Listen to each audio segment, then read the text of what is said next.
Hey, the Illuminerdi here, and we are here with the great Will Shewfelt. Power Rangers, Ninjas, Ninja Steel. I'm humbled, man. I appreciate it. Good, man. Thanks for having me on. You've been doing the con circuit for about a year now, right? How's it been treating you? Yeah, I'd say maybe about 2 years. Ninja Steel wrapped up, let's say like 2018-ish. Yeah. And it's been good, man. I've had an amazing time doing this. I've been able to meet so many amazing people all over the country. Yeah, all over the place. So I've really enjoyed it. One thing that I've enjoyed, apart from your time on Power Rangers, is you are part of a fan film series with Colin. Yes. How did you get involved with that?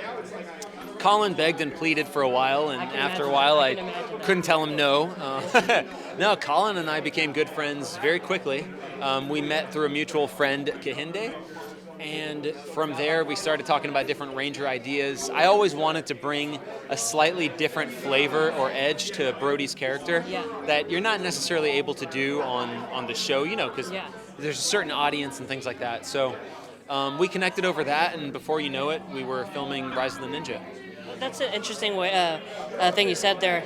Were there things that you experienced on Power Rangers that you wish you could have expanded on as far as your character, or like you felt like maybe I wasn't given enough time to do Brody justice? Certainly, but I think probably every actor on the show feels that way. There's so much that we know we're capable of, and we all kind of want that chance to shine and to show that. And within the confines of 45 episodes. It's like 20 minutes per episode, I think, not counting commercials and whatnot. So, and then you've also got the sort of the story. It needs to somehow match up with for us, it was the Ninja footage, Super Sentai. So within those confines, I think they did the best that they could. But as an actor, I definitely want to show, like, who would Brody be in another 3 years or 4 years? Like, how could this character evolve? So that's what we've been doing. One thing that I've enjoyed from your guys' cast is, for the majority, you guys felt like a family. Who did you grow close to the most within the cast? Man, that's kind of difficult because I had special relationships with each of them. Caleb and Nico, I had a special bond with because I live with them. Caleb in particular, there's something about where we both came from that I understood him really well. Yeah, it was sort of like a Southern conservative sort of vibe, even though, we had different views on all kinds of stuff, but I just understood him pretty well, and our taste in comedy and things like that. He's a sarcastic motherfucker too. Yes, he is. You can say it. I play video games with him sometimes, and it's just like, oh, God, okay. Yes. No, I love that about Caleb. Nico is one of the nicest, sweetest, coolest people. Just a fantastic human being. So I had a special connection with him. Peter as well. Jordy and I really were kind of like brothers when we were there. We were both meatheads in a sense. We loved to work out and go eat after and hang out and listen to music, and we liked our action movies. Christy and Zoe, I had a special relationship with them too. So yeah, it just depends on who. Now, one interesting thing about your season is you got to have a lot of legendary Rangers come onto your show for that crossover. What was it like working with them, and did any of them give you some sort of advice going forward, with your series? Actually, yes. It was fantastic working with them, for one. Our time, acting with them and even going out to dinner with them and getting to know them a little bit. Super nice people. Very generous. Everybody was honestly very humble on set. We didn't have any issues with that at all. And the person I honestly got the most tips from was JDF.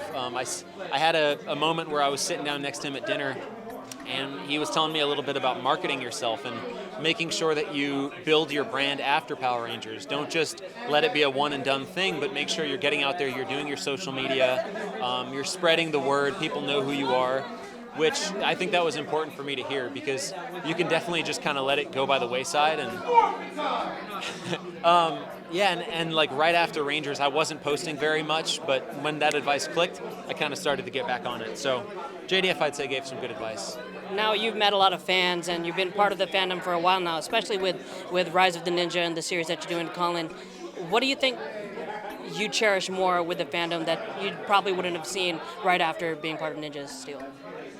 How much they care is really, really cool.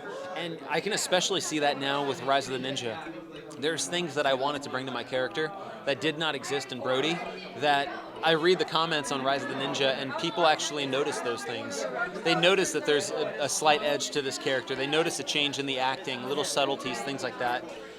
So to me, that's been really, really cool, and they've been very excited to see what's next. Unfortunately, because of all the public health situation, we haven't been able to churn episodes out as quickly as we want to. But yeah, the fans care a lot, and that's the coolest thing. That's all you want from a fandom. That's awesome. Now, Hasbro's taking a new direction with Power Rangers. They've discussed maybe venturing into animation. Now, with animation, that gives you an open door as far as reprising your role as Brody, voice acting wise. Would you be up for that? Yeah, I'm always interested in any sort of collaboration with Power Rangers.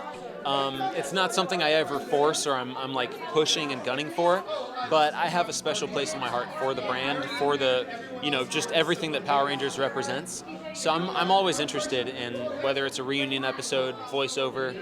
I think it's super cool that they're branching into animation. Now's the right time. That's something that all of us have been saying. We want to see them, in Happy Meals, in animation, Halloween costumes everywhere, like all that kind of stuff. So I'm glad they are. Well, I appreciate your time, sir. Thank you, man. No, thank you.